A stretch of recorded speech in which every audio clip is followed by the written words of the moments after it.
Good afternoon. আশা করি সবাই ভালো আছো। মনের কথায় তোমাদের সবাইকে স্বাগত।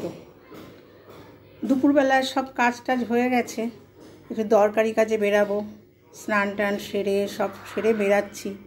বেরাতে গিয়ে হঠাৎ করে মনে পড়লো টিভিতে সতর্কবার্তা সারাক্ষণ দিচ্ছে না, মানে করোনা আবার এসেছে, অনেকে হসপিটালাইজড, অনেকে এখনও প্রায় 19 জন মতো আমাদের পশ্চিমবঙ্গে আক্রান্ত।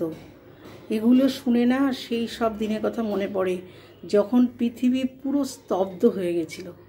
ঈশ্বর চেষ্টা করলে কি না পারেন, পৃথিবীকে পুরো স্তব্ধ করে দিয়েছিল একদম। ভাবা যায় কত লোক প্রাণ হারিয়েছে। তখন তো আমরা জানতাম না করোনা জীবনে শুনিনি, এত বড় মহামারীটা আসবে ধারণা করতে পারিনি। এইসবের মধ্যে ছিলাম বলে হুড়ু করে বেড়ে গেছে, অনেকেই ভুগেছে। কিন্তু এবার আমরা তো করোনার সম্বন্ধে খুব জানি যে কি ভয়ঙ্কর হতে পারে। আমার মনে হয় কি ওর যে ভেরিয়েন্ট জাস্ট ধরা পড়ছে, আসছে, এখনই যদি আমরা সবাই সতর্ক হই না, ঠেকাতে পারবো।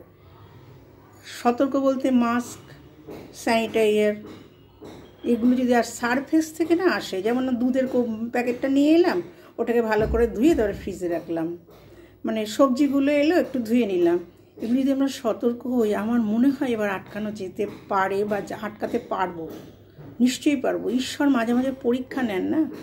এই রাজনৈতিক ডামাডোল, আমরা বিভিন্ন সমস্যায় আছি, চাকরিহারাদের হাহাকার, সব কিছুর মধ্যে মানুষ যখন খুব বাড়বাড়ন্ত হয়ে যায় না, তখন ঈশ্বরই বোধহয় হাত বাড়িয়ে দেন মানুষকে একটু অ্যালার্ট করার জন্য। এই যুদ্ধ হতে হতে দেখলাম না, কিন্তু করোনা কিন্তু তার থেকেও ভয়ঙ্কর থাবা বসিয়েছিল, যা এক্সপিরিয়েন্স আমাদের আছে। তাই আমার মনে হয় এই যে বেরাতে গিয়ে মনে পড়লো একটা মাস্ক নিতে হবে, স্যানিটাইজারটা খুব কম আছে, একটা স্যানিটাইজার কিনে আনতে হবে।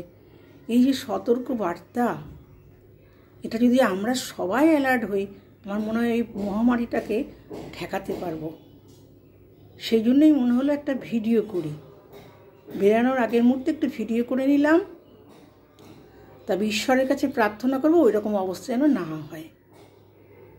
কারণ চাকরিহারা শিক্ষকরা রাস্তায় বসে আছে, ওরা কতটা মেনটেন করতে পারবে, ওদের কথা ভাবতে হবে।